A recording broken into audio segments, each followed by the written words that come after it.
Welcome back to another episode of A Whole New Pod, a podcast all about Disney Channel original movies. And if you're listening to this, we're coming at you from the blockchain. That's right. If you're listening to this right now, you're one of the lucky few who got one of our non-fungible A Whole New Pod tokens, where you are the sole digital owner of this episode of our Disney Channel podcast. Congratulations. Are you one of the lucky winners, mysterious voice? I do not have the $69 million NFT FCCW token, but I am mysterious voice Jacob Telejohn. That was what I wanted to get out of there. Yeah, so we're getting into the blockchain game. We are all about Ethereum, Dogecoin. We're going to put out sound bites. Like you can get one that is it's Quince. You can get that. You can get the classic. She comes. Well, she comes. That could be a multi-million-dollar one right there in the fandom. Yeah. And also based on our popular downloads, I guess we should maybe start charging people to download the Jenny Project. Absolutely. Rising up in our ranks to be our second most popular episode, which isn't necessarily saying a lot, but it's saying a lot for the Jenny Project. So no, we kid.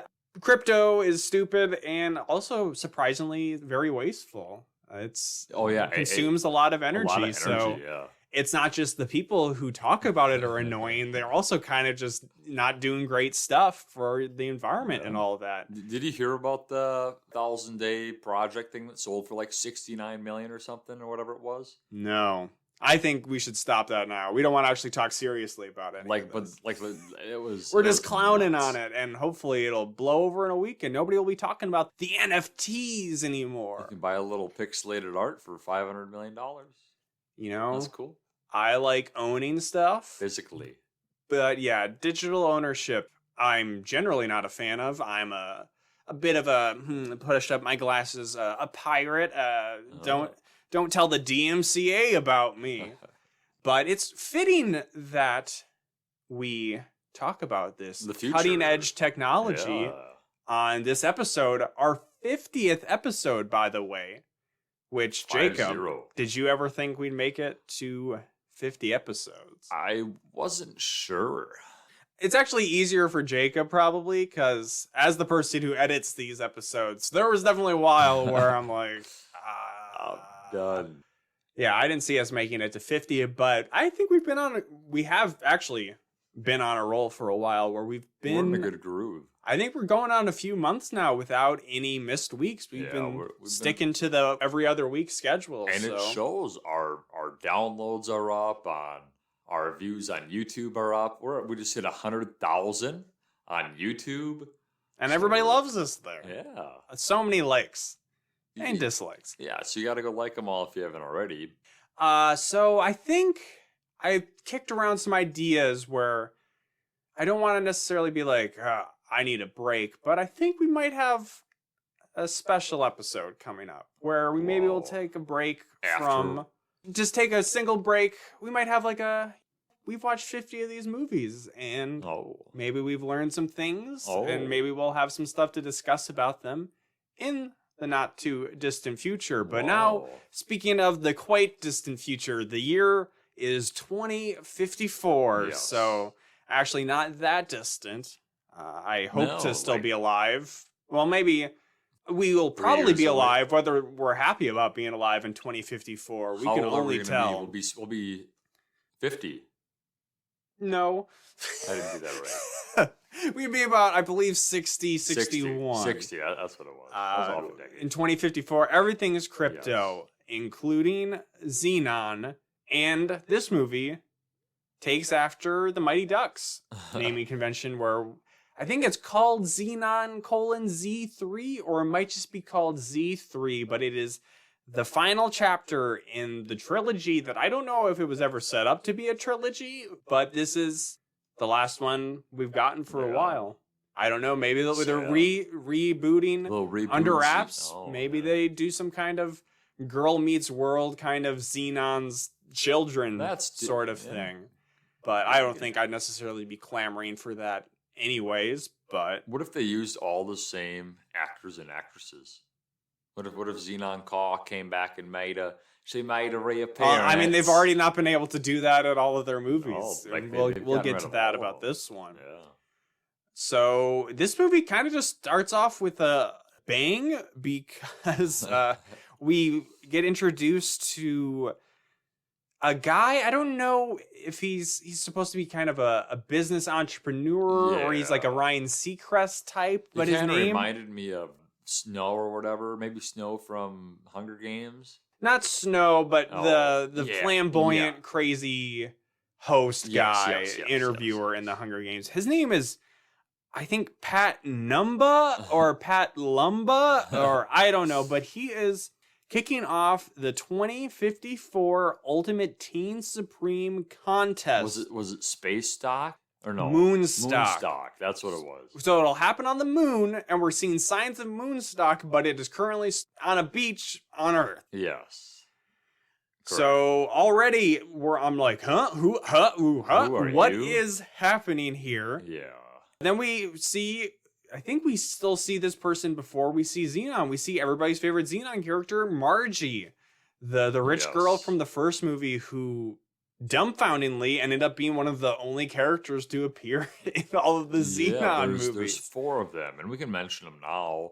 Zenon, yes, Margie, Commander Plank, who we'll see again shortly, Aunt and Judy, and maybe Raven. No, she was Nebula was not in the in second one. They mentioned her, but she did not appear. No.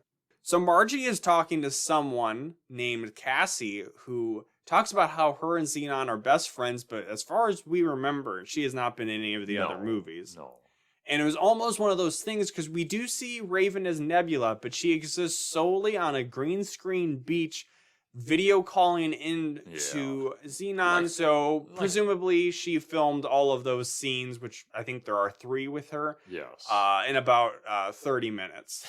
Probably. In between episodes of That's So Raven or something. So we bring it up. I brought it up with this Cassie character because she is black. Yeah. I don't think it necessarily plays into any part of her character, but it could be like, was she originally supposed to be Nebula?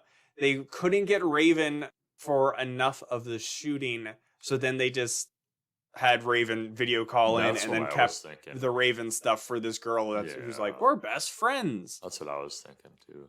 Finally, we get to see the girl herself of the 21st century, Zenon Caw, who is in a space car, which I don't think we've seen the space transportation in these movies. And it's very Jetson or even like Futurama looking spaceships. And it looks, I mean, like, it's like, they're really hokey. It's just a cartoon car in space. Yes. And Commander Plank is in there with her, and it is implied that he is administering her driver's test, which I feel like that is definitely below the rank of commander to be administering these tests. I mean, he is the commander of the ship. He knows how to drive, right? So he's got to be the teacher. One would hope. But Zenon starts to seem like she doesn't know how to drive. She's, I think, kind of jerkily stopping and starting. And then the car, which is in like a ring around the space station in a lane with a bunch of other cars, there's some wispy space ghost. We see like it almost kind of looked like the space thing from like past movie, but the one thing I think we're kind of universal in praising Zenon 2, that their interpretation of weird extraterrestrial alien of kind of amorphous gaseous space ghost butterfly, like a butterfly thing. That was cool. And I even had in my notes here, is this a second movie callback? Because it comes and kind of pushes their car down, sends her on the beginning of her journey in this movie. It sends them to Earth. So they get knocked out of the orbit of the space station. So they have just nowhere else to go. And then she starts to drive, and then Commander Plank's like, okay, you didn't kill us, so I guess you passed the test. So then the car is just able to enter the Earth's atmosphere, and it lands no problem. On the beach, doesn't it? She parks right on the beach with a bunch of other multicolored cars like hers. I think hers is bright red. Which end up being the cars that are raced. Yes, in. we see that they are part of the contest. So Zenon, this is her coming car down to already? the wire where she didn't have her license, but then she gets it so then she can enter in the Ultimate contest. Teen Supreme contest. Yes. Then she's immediately introduced with the other entrants, most notably Margie Yeah. and Cassie are in it. And then we also learn of Boy Hunk in this movie, Bronley. And then two nobodies. And Bronley has we an don't Australian even meet accent. the two nobodies. When they start the race, there are two other drivers They just get that I don't eliminated. think actually get introduced Yeah, with everybody else. Probably might not even. So this is when we need to really hit this home. The CGI in this is astonishing, even for Awful. Disney Channel It's standards. sad. The quality is so low, but the quantity is so It's high. all the time. It's like the majority of the movie. It doesn't matter if they're like inside, outside, car. And that was something that they dodged moon. And not so it's like, elegantly in the original movie by just saying, hey, we're in a town that doesn't like new technology, so it just looks the same. Whereas this, they're parking on the beach. Is that even a real beach? They're Raven in Simone, is that space. even a real beach? It's definitely not a real beach. So what year was this movie? 2004. Yep. They could have did better. Even I was trying to think if we really had too heavy of CGI movies, and the closest one we've had recently was Pixel Perfect. But I think the CG they had in the internet world in that was better than this. Oh yeah, 100%. Like, Or at least this was just looks out of place. Had more style and an aesthetic to it. Where this is just Completely kids drawing about space turned into bad CGI. Yeah. Pretty Very uninspired stuff. confusing. They introduce her as a contestant, and we start to hear a single protester in the crowd who's holding a sign that says, like, hey, don't go on the moon. Yeah. Don't colonize. It's all about not colonizing and keeping green. And So they kind of shush him, the crowd, and then Zenon gets off the stage, and this guy comes up to her and introduces himself as Sage Borealis.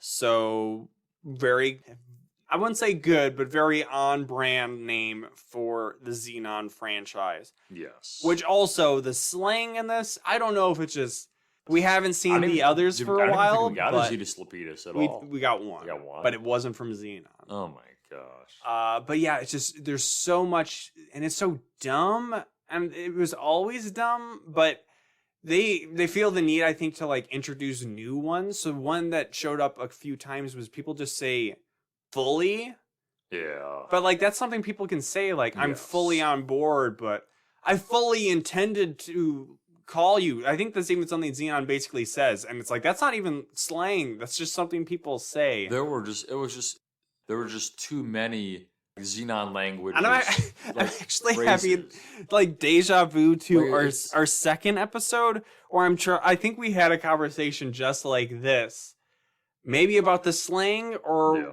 it might have been that I felt there wasn't enough slang in the second one, or it might have even been this exact conversation about how the second one, the slang was stupid. So, you do 50 episodes, you don't remember all of them. Time is I don't cyclical. remember any. There will always be a Zenon in every generation. Yeah. But Zenon, she's hearing Sage talk about, hey, it's not good for humans to colonize the moon. And Xenon's like, see ya. Yeah, like she kind of came off as a real kind of twat. Like, I feel like this would be like an issue that she was, be worried about and invested in. But instead, she just wants to talk to this Brahm guy. I mean, I would want to talk to Bronley, too. He is like a tan version of Greg from Zenon 1, but with an Australian accent. But he's an asshole. He's kind of checking all my boxes. Oh, stop. So I don't know if this was set up in one of the past movies, but Aunt Judy and Commander Plank, they live on Earth now? But Zenon was taking her driver's test with Commander Plank in space? Yeah. And Xenon's parents, who do not appear in this movie, are said to still be in their lab in the space station. Who knows? But they're on Earth, and they have become foster parents to a girl named Dasha, who has a very comedic, in quotation marks, entrance where she just falls into the scene from somewhere. I wasn't looking at the screen. I was taking notes. Well, yeah. She was eavesdropping or something. They introduced her. Yeah, she just kind of just pops in, but like she's dressed exactly like Zenon. Exactly. Everything. And then she says something. She's just a very obnoxious. She completely idolizes Zenon. She has scrapbooks with her hair in it. Oh, we'll get to the scrapbook. Okay, I'm glad you noted that. Like, But she's just really obsessed. I hate this trope. I've talked about how some of the characters in Disney Channel original movies, they're very smart kids. They know everything. The target audience isn't supposed to hate those kids. It's just me as an adult who hates those kids. Yes. This is a character who is written to be an annoying kid. Yes. So it's one of my least favorite tropes in movies. And it's something that does seem to show up later in like different franchises or sci-fi movies. I think RoboCop 2, It's just the way RoboCop it has a is. kid, or might even have been RoboCop 3. Yeah. Aliens, Ripley gets paired up with Newt, who just absolutely sucks ass, in my opinion. It's just don't. We already have enough characters. You just introduce Cassie randomly. We don't need Dasha in this. They have dinner one night, and this is mostly notable because on the news they're talking about the Supreme Teen Contest and Supreme how Teeny they Weeny. have pod racing. And I'm like, can they do that? Disney didn't own Star Wars yet. Can they just call the same stuff pod True. racing? True. And I thought if they had the nerve to do that, they at least should have dropped now this is pod racing line. But they didn't. But one bit of prescient technology that happens here is it's a live television video. Yes. And they're like asking for audience questions, and Dasha pulls out some virtual keyboard and she basically live tweets Live a tweets it question in. to the news people, and they answer it. it. They read it. They answer it, and then she's like, "That's me. That's me. They're talking about to me." And that's how I've ever felt when I subscribed to a Twitch channel or something. And they say your name. No, read the the last comment. I don't subscribe very often. I use my Prime sub, Yeah, and the last person I did, they didn't even say my name. that's kind of rude. Well, they didn't have alerts set up. They're kind of like they're too cool to have Too alerts. Cool for school. They have a Patreon that gives them a bunch of money, so they just have Twitch as like a side revenue stream. Jeez. If only. You guys want to watch a whole new pod Twitch stream? I don't know about that. One decade from now, maybe. So then there's this in the lead up to the Teen Supreme contest, we see the signs with Moonstock, Yes. but then there just seems to be regular concerts and parties in the lead up to Moonstock. So Yes. Zenon tries to hit up Bronley, the hunky boy, but then Sage, the protesting boy, gets in her way again. Yeah. And he's all like, hey, people shouldn't be on the moon. And then, And and then Bromley comes back over and he's like, "Hey, bro, get out of here." She was trying to talk to me, and Zenon's like, "Yeah, I'm trying to talk to him." And But I'm with Sage. I'm pretty confident that if people did colonize the moon, they would ruin it. True. And he talks about, oh, they'll put up advertising or like condos and shit. And I said, this all sounds pretty accurate. That's what Elon's trying to do. Oh, God. Put Elon Musk in Xenon 4 as a villain. Yes. Dogecoin. I'd watch that. Sponsored by Doge. So as Jacob mentioned a little bit ago, Dasha shows Xenon a scrapbook Yes. that has more of the stylings of the burn book from Mean It's Girls. creepy. She has some hair of Xenon's that she somehow got from the space station Stylish. barbershop or something. Yeah. But Pancaked. yes, there are multiple news clippings, Yes. and one of them, the title is Zenon totally pancaked. I wrote in my notes panicked, which my mind didn't even want to register. Like, what is pancaked? I'm sure there is some Urban Dictionary definition for pancake that makes it weirdly sexual. But this made me think of, so in the first movie, she saves the space station from blowing up or crashing to Earth. I don't exactly Why remember. is Dasha She so would- upset? How did she find out about But she would be in the Zenon? news for that. For that one, yes, correct. That is very understandable. I don't remember. I kind of felt like in the second movie, all of the alien stuff, that I'm discovery. sure that made the news. I feel like but I feel like they try to keep it like under wraps. maybe. So that like, but I might just be misremembering, but that they wouldn't try to exploit the aliens or Well, I I don't mean- remember why they came across the aliens in that anyways. But like, that's maybe two things, but like, she seems to be getting in the news because I don't know. So I mean, maybe of those she was movies, just a celebrity though. I mean, after in the first one, she won the Protozoa concert, right? Like she was like the but girl. that was just for the space station. Oh, as we'll learn here, Protozoa is not actually that big a deal. Not anymore. He was. But just on the space station, I don't know if he was that big a deal. He was. He used to be a big deal. Like they mentioned it before the Spice I think you're Girls just a Protozoa stan, and Yeah. you're making him a bigger deal than he actually was. is. Speaking of the scrapbook, it was in this scene where we see a background on the wall. There's a poster for Protozoa, and this is where fans get the news that they recast Protozoa for Zenon 3. No.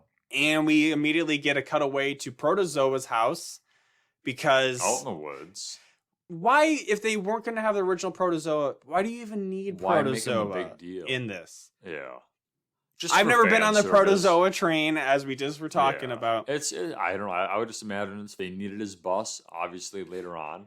Yeah, he serves a plot reason, but it is the dumbest plot reason. Yeah, I would guess just fan service, but like you said, if they're not going to use the same guy, what does it matter? Yeah, he's got frosted tips, which I think Protozoa did in at least one of the other movies. He sounds very similar to him. He's got like the same kind of...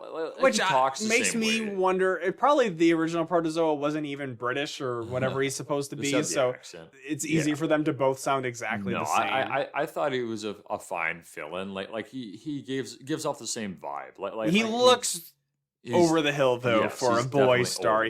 I pegged him at least 35. Later on in the movie, we learn he's 31. But it wouldn't be the only time somebody in these movies plays somebody younger than they actually are. Mid-30s. And really, up to this point, maybe this has come across in our discussion, but there's been like no cohesion to the scenes. It's just a bunch of just junk happening. There's no rhyme or different reason. stuff keeps happening. Yeah. And it stood out no more than they're at another random party on the beach. Like, this is... It was weird. It's like Burning Man in the lead up to Moonstock. No, and we see Zenon, Cassie, and Margie at the end of a meal where they ate giant ribs. Yes, and they're not dirty. There's no BBQ sauce on their face. And the ribs are literally like a foot wide. And they're completely clean. Like, no fat, no anything left on there. They bone dry ribs. They're clean. I'm like... They have clean fingers. They have clean mouths. Why wasn't the whole movie is just eating that? Situation of them eating these ribs at this teen party. And this is where I think they talk about how they've all had the same moon dream. Yeah, it's all Zenon hopping around on the moon. And Neil Armstrong is there. Planting the flag. Yeah, that's what it is. Yeah, it's him planting the flag for the first moon landing. Does not have a helmet. She's just there like spectating him.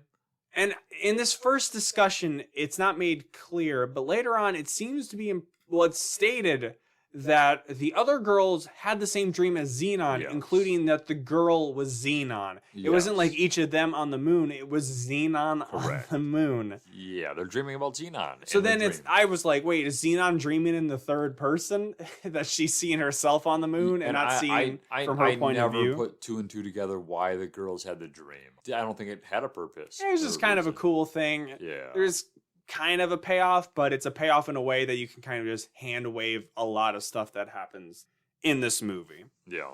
She is talking to Bronley to see if he had the same dream, but he's like, nah, broad, I just want to party. Broad. Tight. So Zenon's like, okay. Tight. So then she's about to kiss Bronley, which is very fast.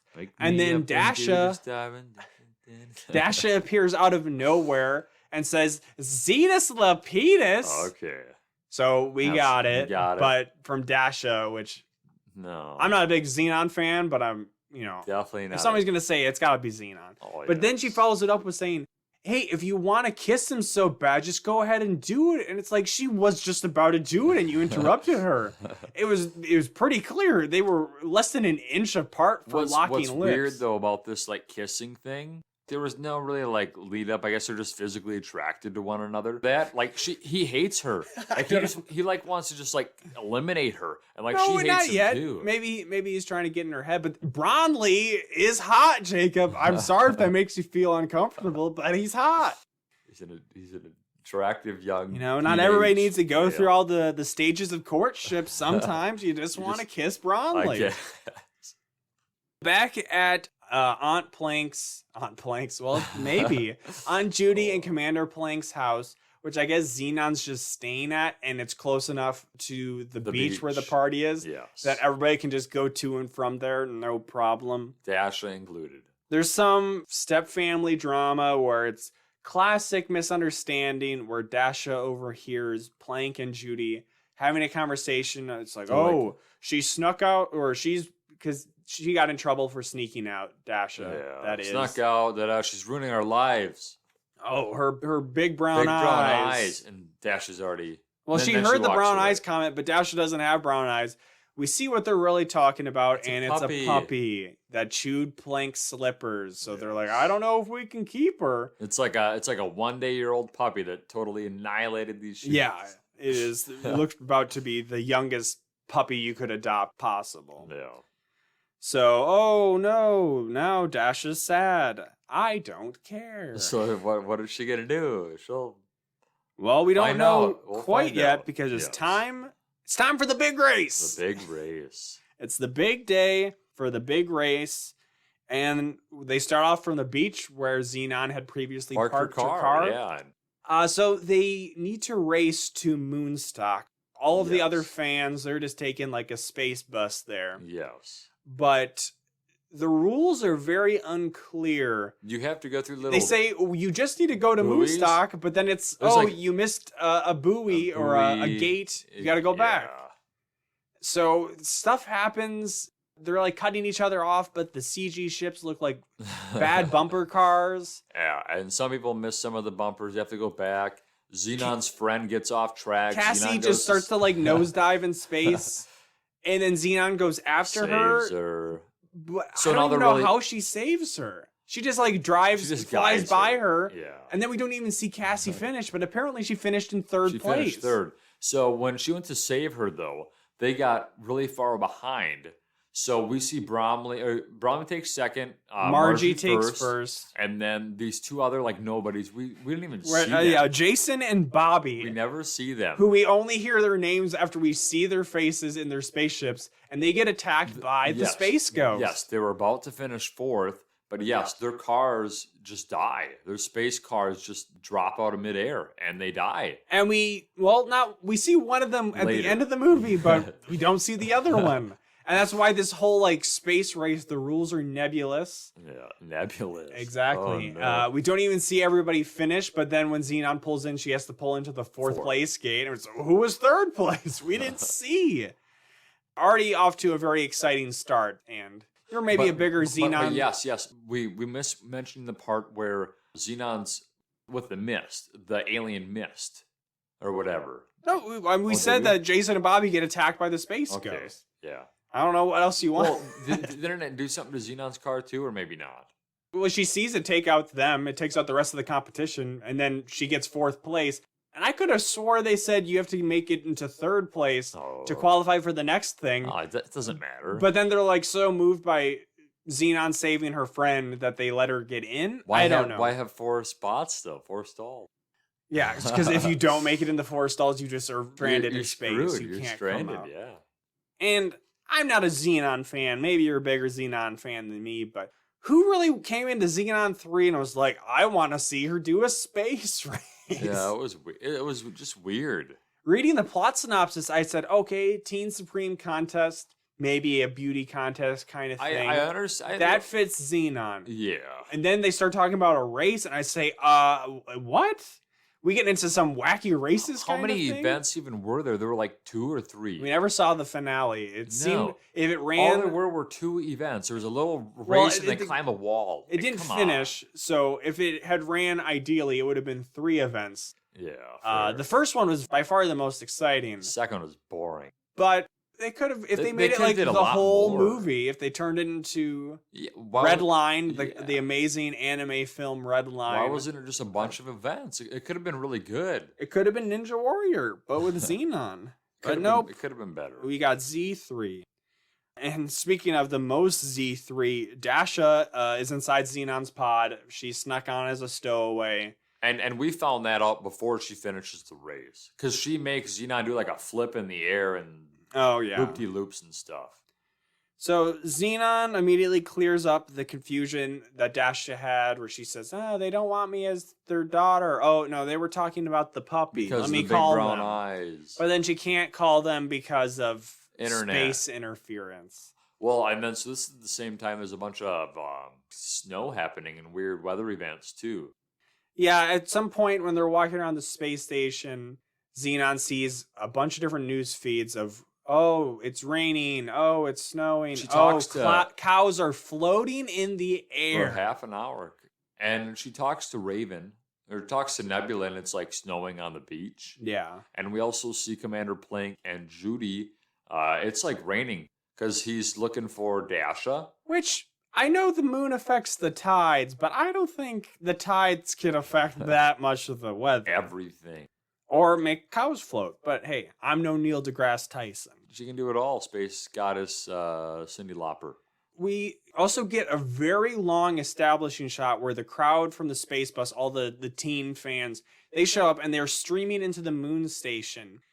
And it goes it's a on long shot. for It's like 30 seconds of just establishing. There's a bunch of food stands. There's like 4 Big popcorn Bob's stands. Burgers or whatever. Well, there's Big Bang Burger, which I guess Persona 5 stole their fast food chain name from Zenon 3. It is a good name for a space-themed burger place. Yeah. But the fashion for these kids, I thought, was on point. It was cool. No, I I thought agree. the style, I kind of felt maybe the style in the second one was a little lacking, but I thought they brought a lot of good variety. Yeah, and I mean, they had a lot of extras. We like our extras. And there were a lot of people. They all had different, like, unique outfits. It wasn't like, they're just the same reused kind of thing. Like, everybody just had a unique kind of just look to them. It was pretty cool. So speaking of looking cool, we cut back to Protozoa on Earth, and he's in his house. He's talking to his manager on the phone. He's just chilling. I'm gonna go up to space, up to the moon, and play a show. Yeah, so he gets to go to the moon. Previously, it said that it was very exclusive, like, oh, you have to win a contest to make it onto the ships to go, but Protozoa just gets to show up. Well, he's Protozoa. He was like the biggest rock star in the world for like a year. So being on the moon is kind of meaningless because they're just in a station that looks like any other space set they've ever had in a Zenon movie. Well, we do get some surface of the moon stuff, so maybe it's good that they didn't show too much of that because... Zoom, zoom, zoom. I don't know. I just had like random... Oh, I know what outbursts. it's... I know how you be. At least we've only had one of those zoom outbursts. We got those so though far. randomly throughout this.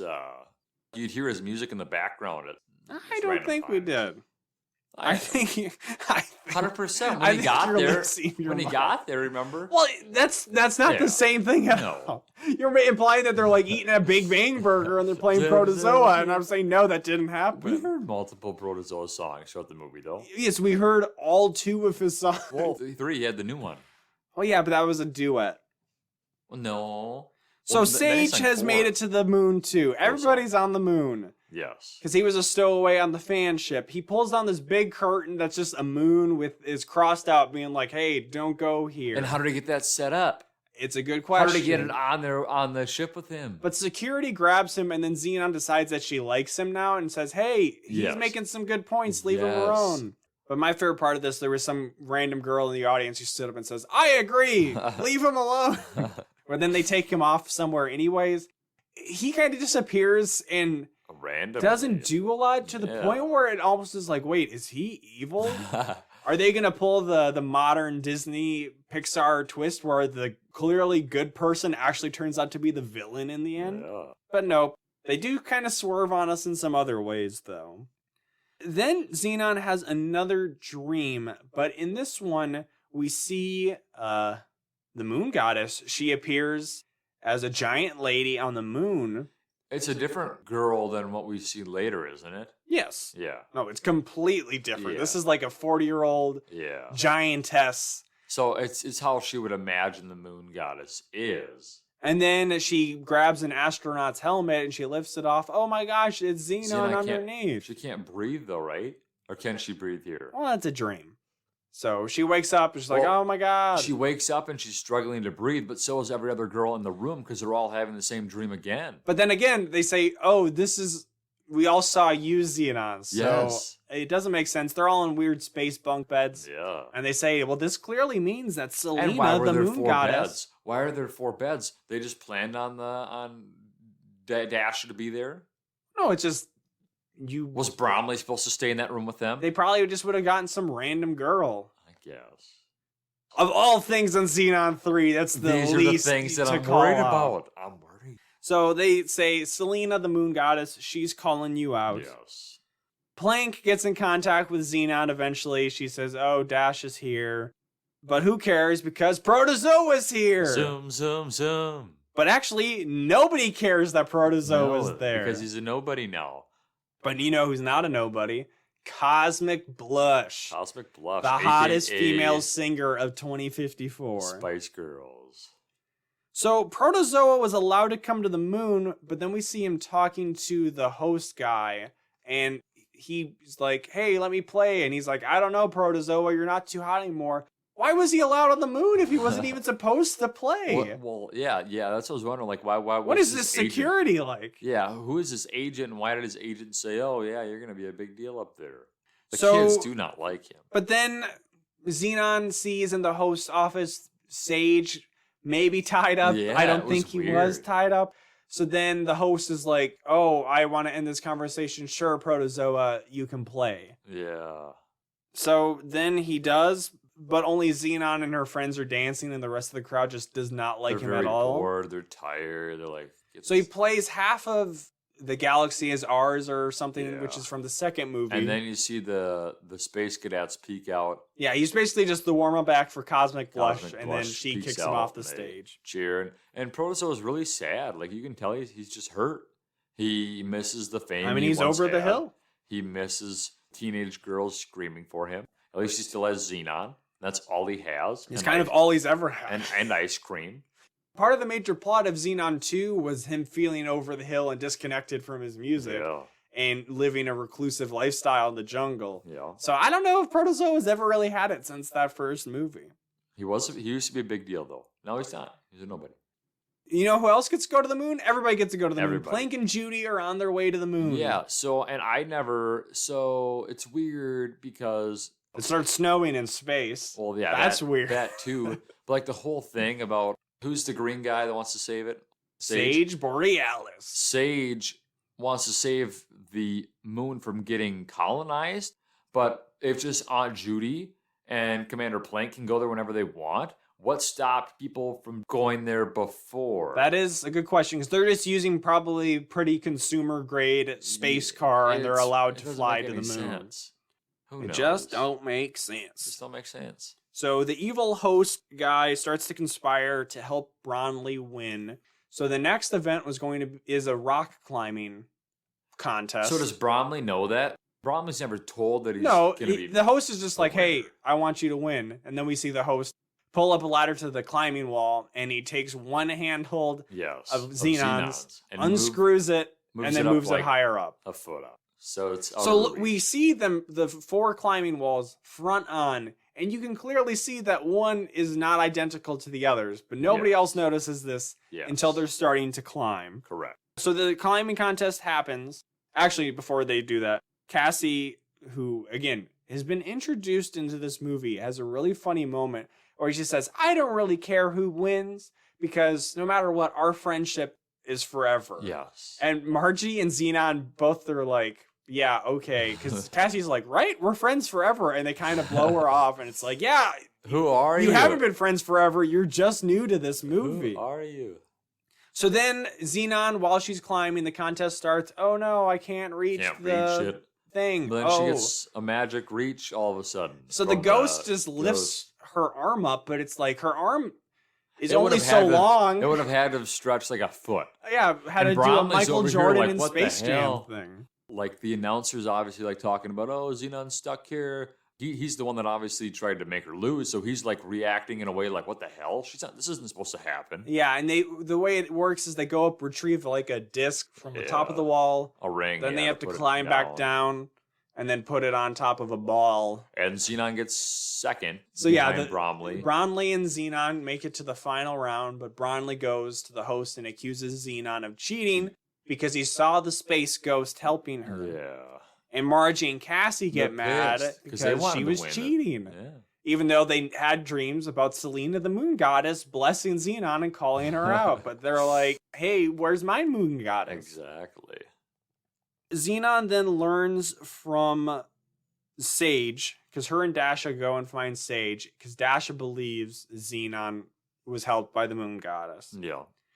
And this is where Sage lays out the plan of the evil corporation, that this is all a cover, this whole concert thing's a cover, so that they can put a space station here, and then they'll have squatters' rights, that they'll be there first, so that they can then colonize. Yes, because Armstrong was there, planted the flag, but he left. So originally he had the rights, but because he left, he lost his rights. Which I'm pretty sure there are actual international treaties governing space use. Yeah, I believe so. And the moon specifically, for kind of reasons like this. Yeah.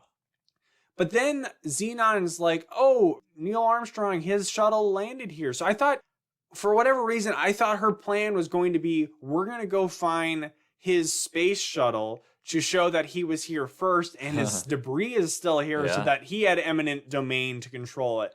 But no, she just goes and finds his flag. Yeah. So it's a horrible looking CG set of her spacewalking. Well, yeah, moonwalking. Like outside, just like the space station itself, it just looks, it's all computery. It's just really it's really bad. It is very bad. It can't be very cartoony. Stated enough. Very cartoony. So she jumps over a crater to get to the flag, and she says, one small step for woman, one giant leap for womankind. Yes. So, yeah, hashtag Yas Slay Queen. Slay Queen. We stan feminist astronaut, Zenon Carr. Yeah.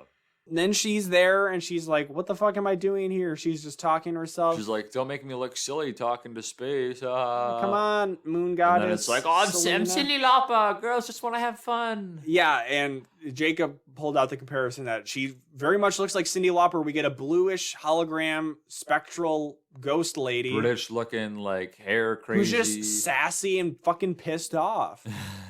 She was not very likable. I don't like the moon. She says, hey, fucking get these people off of my surface. Get your shit. Like, get your space shit off of here. And Zenon says, why did you pick me?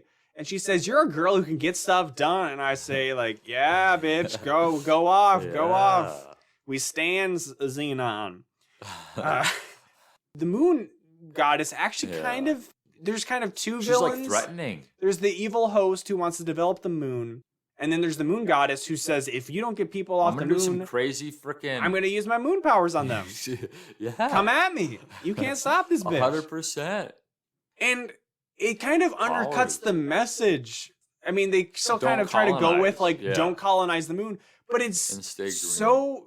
It's like the perfect alley-oop to, like, the moon goddess, and she just slams her face into, like, the fucking backboard. Because it's just, make her nice and say... hey, I don't want people to colonize the moon because, I don't know, show like weird moon creatures and be like, they'll die or something. It's the most basic environmentalism plot that exists in these movies. I don't know, like the way I kind of thought about it is like, oh, you know, like recycle bottles and cans, you know, you put it in your recycling thing outside and it just like blows over from the wind. It's just like kind of that.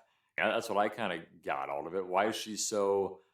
It would be like that if then one of the cans came and stole your car and ran you over. Yeah, or, you know, it blew underneath your tire and it popped your tire. Why is she so mean? I mean, this is one of the most basic kids' movies plots of like the 90s is real estate developers are bad. Yeah. Harry and the Hendersons is good. It's just so basic. And they're like, but what if she was super evil and all-powerful? So we'll see kind of what happens with that. Cyndi Lauper. And ultimately what happens is none of it seems to really matter. Well, she doesn't do any good. The moon goddess is all bad. Everything she does from this point forward is bad. She finishes her conversation with Zenon and she poofs out of existence. And then, Dasha is there and she's in a space. Oh, and now they're running out of oxygen. Yeah, Dasha just always appears out of nowhere. Yeah.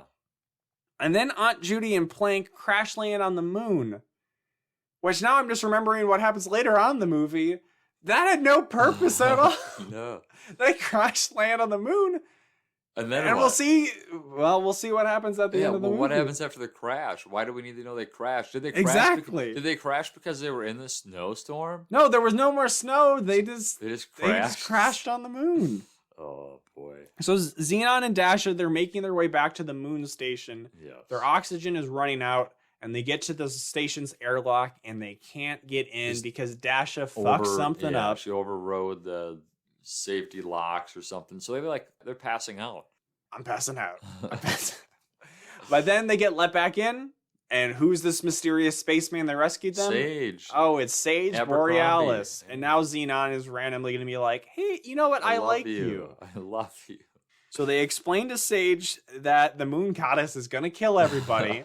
And Sage is like, okay. And Zenon says, wait, you believe me? And Sage is like, it doesn't really matter. Because that actually makes sense that Sage doesn't care. He just wants to get people off it. Yeah, his end goal is still going to be executed on. He doesn't care if Xenon's fucking crazy or not. True. Zenon goes and makes up with Cassie and Margie, and they're like, we are best friends forever. Forgot that it happened. So really good thing that we had them hate her for literally 10 minutes. They forgot why they even hit her, but Dash just reminded her it's because she cheated on the wall. They're like, And then Zenon goes and tells Bronley, but Bronley does not believe her. He's an asshole. He says, I only care about me. And then he basically thinks she's trying to play some mind games. You're making up the moon goddess. I don't believe this shit. And then as soon as he says that, he gets crippled by her from outside. She's peeking in. Did you see her peeking in from the window? I don't think I did in this scene, but we see her in another scene peeking in. She's randomly creeping in and doing stuff to people. Fucks up the gravity and so he's collapsing pushes him to the floor. He's washed on the floor. And then Zenon goes over to check on him, and then she turns into a blob on the floor. So then Zenon is in front of the whole audience because I think it was supposed to be the start of the final whatever. We don't know what it was going to be. Mic. I assume it was just going to be a trivia contest. Off. She steals the mic and says, hey, the moon goddess is going to kill us all. We should get out of here. And then the announcer guy or whatever is like, very funny, she's losing her marbles in the crowd. He says, she's in la la woohoo love new land. And then Zenon, and then the whole crowd laughs, of course, because they love him and his comedy. But Zenon says... She says, hey, bitch, go off. Yeah, let it be seen. And then here the announcer guy just starts floating up in the sky Grandpa Joe. Like Grandpa Joe and Charlie Bucket. He's going to hit the ceiling and burst. The host, he's a proper man, so he doesn't burp. I know. Then they find Protozoa because they have to tell him to, and he's just eating ice cream. A giant thing of ice cream, but it's got green chips in it. So I wasn't even sure if it was supposed to be ice cream or it's future ice cream. It was not Dippin' Dots, so... No. I don't think Zenon really knows what the future is all about. No, it's 2054. But he can save everyone because they find out first. Tour bus. Oh, all the space shuttles left to go pick up the workers to colonize. Whatever. But what? You always fly in style, right? You know it. It's the Wonder Bus, which I'm pretty sure in the original movie he had to take the normal shuttle to get to the space station. But he made a lot of money then. He was a big deal. But he always travels in style, so he has this giant shuttle. So, sure. Really, Protozoa only exists in this movie so that he can have, transportation. Yeah, so he could have been, it could have just been Cosmic Blush. Also, which we don't see Cosmic Blush escape from the station. Yeah. She does survive, but we don't actually see her. So they're getting everybody into the ship, and then the Wonder Bus blasts off, and then Zenon and all of her gang get their color-coded Power Ranger vehicles, and they go fly out. Then they're like, we have to get the space station off the moon because that's what the moon goddess wants. So we'll use, by the way, our pods have grappling hooks. Yeah. It felt very prequels R2-D2, where it's like, R2-D2 always had jetpacks. What, you're saying he could have used that in the original trilogy? You're crazy. You think that would have helped at the Sarlacc pit? No way. Oh my god. So Nerd. They are lifting up or trying to lift up the dome. Yes. But then they can't. Because it's too heavy. They don't have enough power. Aunt Judy to the rescue. So Aunt Judy and Plank show up. Again, remember, the last time we saw them, they had crash landed on the moon. Yeah. But Why did we even see them crash land on the moon? All we needed to know was that they were out in space, and there might have even been more dramatic tension for them to get it out of space. Yeah. And all, like, they set up a ticking clock that the moon goddess is going to do this when the moon passes, or the Earth passes beyond the moon's horizon. Yes. So stupid. So, and we see it, though. We see the Earth gradually, like, going down lower and lower. So it's getting more built up and tense. But yeah, so they're on top of it now.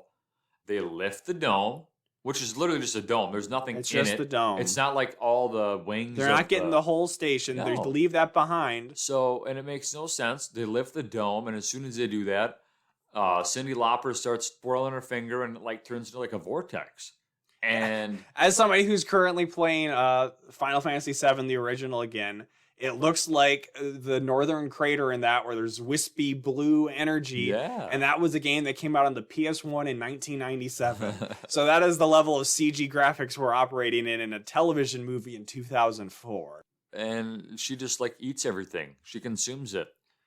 Why did they need to do the dome thing? It would have filled her belly up too much. I'll be honest, I wasn't listening for all of this movie, but it just doesn't make any sense. She mentions something, though, that they need to take their stuff with them. Like So, but then it's like, so they were scared of her. Why didn't it lift the whole spaceship? Why just the dome? Why was it when they lifted the dome and just lifted everything and whatever? But it's like, we're scared of her because she's going to kill us if we don't get our stuff off. Yes. We don't get our stuff off, but she destroys everything. So why did she care about humans being on there anyway? She could have just killed everybody. Then nobody would come back to the moon because they all got killed by the moon. The dome is just floating in space now. They just let it go. And they probably went onto Earth and burned up in the atmosphere and killed somebody. It was just weird. So really, as I said earlier, it's all meaningless. It's all pointless. Yes. Nothing needed to happen the way it is. Protozoa didn't need to be in this movie. Aunt Judy and Commander Plank didn't need to be in space at all. It could have been...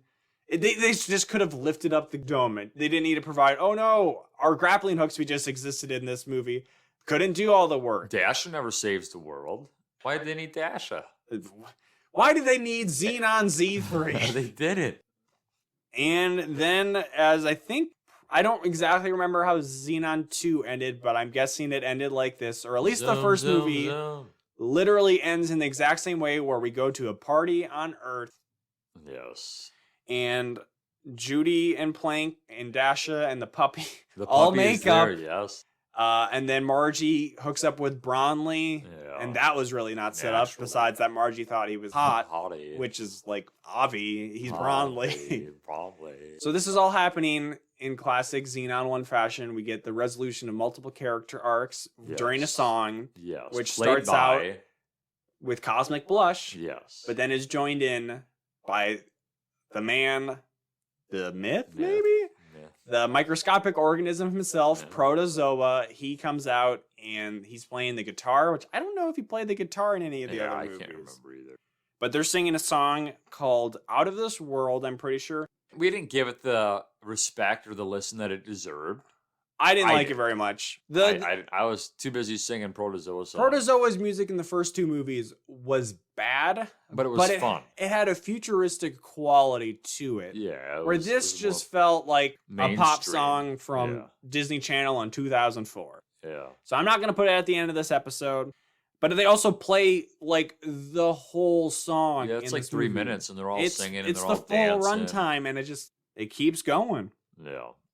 So Sage is paired up with Zenon because we have to have everybody have a romantic interest. Presumably, Protozoa and Cosmic Blush are going to go kiss after their show. 100%. Or more than that. Sage and Zenon, they go onto the beach and... make love. They get a call from the host, and he's like, hey, Zenon. Come to Mars. They do save the host. They don't just leave him on the space station floating. What's his name? Throws him like a rope, and they get him down from the ceiling.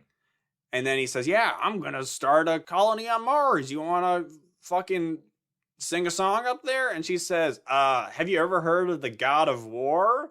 He might have something to do with Mars. And then she hangs up on him and says, some people never learn. And then Sage comes in and says, do you?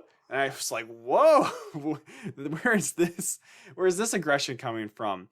And then they try to like cap this off with some greater message, and Xenon's like, I do. I think learning from experiences is one of the most important parts of your life. Now, fuck off. We don't need some greater moral in this Disney Channel C3. original movie. They kiss. Sage kisses her. No, I just Dasha wrote. kisses the puppy. I just wrote The no. puppy kisses Dasha. And then they play zoom, zoom, zoom in the credits. Yeah. My Supernova Girl. We zoomed right out of that episode. And with that, that closes the chapter of Zenon. The Zenon era is over. What started off as a great trilogy finished in... It was never supposed to be a trilogy. That's the biggest Wasn't thing. it? Well, I mean, there's no connective tissue. It was all a book. I wonder if it was just it was probably a single book. And they just like stretched out. This might not the have books even they been base these movies on are often so like unknown that I can't even like find a Wikipedia page about the book. You think we could find it on eBay? Yeah, probably. Read a book report about it. Should I? Fill out the IMDb trivia section about how much different Zenon is from the Cheetah Girls. I could. So yeah, that was Zenon. I'm not sad to see her go. I don't know if I've ever liked Zenon the character. I've enjoyed kind of the world she's existed in. I like the colorful costumes. And that was one of the things that I really liked. The outfits, and I liked the set that wasn't CGI. Like, I thought that was all cool. Like that's what was fun. This movie was just kind of like, it was just meh. Like the first two, I think the CGI just kind of took away from the movie. Yeah, definitely diminishing returns as we've gone along with these. Too much like fake. There was far more CGI in this than in any of the others. I guess that could have been commendable at the time that they were ambitious, but as I said, who wants to see Zenon in a space race? Now we're just spoiled. It's 17 years past its prime. We're expecting nothing but the best in CGI. Yeah, it's one of those things where, well, I just actually watched all of the extended edition in one sitting of Lord of the Rings: The Return of the King last night. Does that hold up? Oh, yeah. Yeah. Those movies are amazing. It makes me sad because it's like, they don't make movies like that anymore. No. I mean, they kind of never did. That was such like a massive undertaking. They filmed all three of those movies over the course of a couple of years, like all at once. Yeah. So much costumes. You want to talk about extras in a movie. Costuming, effects, makeup, sets, miniatures. So much wonderful movie making in that. And now magic. A trilogy that was a trilogy from the beginning. Now we just have CG, and there is CG in Lord of the Rings, but we just get green screen CG mess, fucking Marvel's Phase 4 forever. Everybody trying to chase after cinematic universes. And it's just like, there was a time when Lord of the Rings, that was the big franchise movie. That's what I grew up with. We were about 10 years old when Lord of the Rings and Harry Potter were the two. That was something too I thought about, where it's like, those like Harry Potter movies are fine. They're no Lord of the Rings. We haven't had very many kind of like franchise. Like there was Harry Potter, there was Lord of the Rings, there was the Hunger Games, Twilight, I guess. But yeah, there was a time. Not that all those movies are good, but when movies were based on books and not comic books. Yeah. And now the Marvel movies are fine, but they're kind of ruining cinema. They're ruining the movie industry. There's just too many. There's too much Marvel, and everybody wants to be Marvel. Well, it's all about, we see they're making so much money, their sales, the box office sales. We need that. Everybody do it. And I just think everything about else just dies at the wayside. I feel bad for the kids growing up today because, as I said, we got the fucking Lord of the Rings. We got a lot of... Like, as our formative movie, those movies came out, I would have been like 8, 9, and 10. Those movies rocked my fucking world. Yeah. I love them to death. So they still hold up today. The effects, at least on the Blu-ray I was watching, maybe they cleaned some stuff up. They look good. So what I'm really saying is Zenon Z3 as a trilogy ender is now Lord of the Rings: The Return of the King. But you don't like Hobbit and stuff? The Hobbit is fine. There's a lot that went wrong with that behind the scenes. The Hobbit just should never have been trying to fit into the mold of the Lord of the Rings. Yeah. Even if that movie was 2 movies long instead of 3, which it shouldn't have been 3, it's just trying to fit it into the mold of Lord of the Rings. That's not how it came out. It was written as a children's book. there was the appendices in the Lord of the Rings, Return of the King, the book, that kind of added some contextual information for what was happening with Sauron and everything while Bilbo was on his journey. But that book, within the canon, it's supposed to be Bilbo wrote this book, kind of. Yeah. So it's through the perspective of Bilbo, who's this dopey hobbit off on this goofy adventure. And while there might be serious stuff happening around him, he doesn't know about it. Battle of the Five Armies isn't even in the book because Bilbo gets knocked out, and that Battle of the Five Armies is the title of the third fucking movie. Yeah. And I thought it was still a well done battle. So it's a different tone that there's not a great way to probably adapt that into a movie, but trying to make The Hobbit as a Lord of the Rings movie, the source material just isn't there. Yeah. If it was something where they made The Hobbit first as a movie, and then did their own thing, and then made The Lord of the Rings, and it'd be like, whoa, this is tonally very different. But really, I love The Lord of the Rings. You love The Lord of the Rings. It was something I hadn't watched. Definitely, I don't think I've watched The Return of the King in probably like 10 years or more. Oh, wow. So it was one where... Some fan you are. Well, I watched them so much as a kid, especially the first two movies. Just the third one is such an undertaking because it's so long, and it's kind of emotionally draining. They were so long. I mean, the Harry Potter movies were kind of like that, too. I had started watching these back in the summer, and it took me this long to watch the last one, just because you watch it, and then it's done. It's done. It's over. And you feel it's the same emotional damage as a kid, and especially within the context of like the world today. They don't make movies like this anymore. No. And we don't make podcasts like this anymore. We're done. You know what? 50. Watching The Return of the King makes me realize how Disney Channel movies are complete shit, and I hate them all. Happy 50th episode. But if you want to write in to us to tell you about how you appreciate the work we do, tell us, just write in and say... Are we your Lord of the Rings? Write in and say, hey, thank you for that moving speech about the wonders of movie making and Lord of the Rings. You can write us at awholenewpod@gmail.com. You can also rate us, review us, subscribe to us on Apple Podcasts, Google something. I don't know what it's called. I get emails every once in a while. I can never keep up. Stitcher, Spotify, we're maybe on something called Verbal. I don't know if I fully set that up right. Probably nobody actually uses it. But hey, if you stumble across that somehow, I just got an iPhone. I just listen to podcasts on the basic app on there. I don't know how you weird Android users are. Hey, I put it up on YouTube. People seem to like that. I don't understand that. But if you like us on YouTube, actually like us, subscribe to us. Subscribe, bell notification. Share those videos around. Yeah. As Jacob said at the top, we hit a big view milestone. Yeah, that's pretty cool. With 100,000 views. Yeah. You lucky dog. You lucky dog, yeah. What? The rawest episode. Man, now I'm just... You're just really depressed. You talk about... I'm going to cry again, really... like I did when Frodo sailed off with Bilbo, Gandalf, Galadriel, Elrond, Celeborn was there too. Harry Potter was there. They sailed out from the Grey Havens to the Undying Lands. Oh my God. And they left Sam and Pippin and Merry behind. Wow. In the world of the Shire, amongst people that don't know the troubles that they went through. Sad.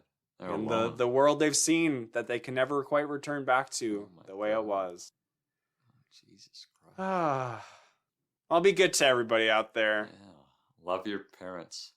No. Your siblings. Love the Lord of the Rings.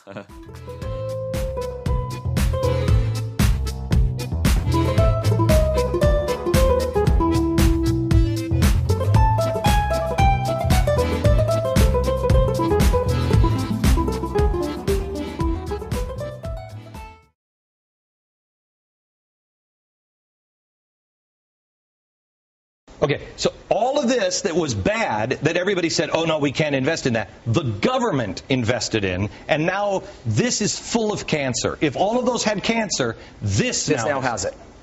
I'm going to pass out. Okay, so this is Treasuries. You all right? I'm passing out. Okay, are you okay? You want to hang on? Passing out. Okay. You want to sit down? Gone. Okay. All right. Whoa. You okay? Okay. Somebody help him, please. Somebody help? We'll be back in just a second. You okay?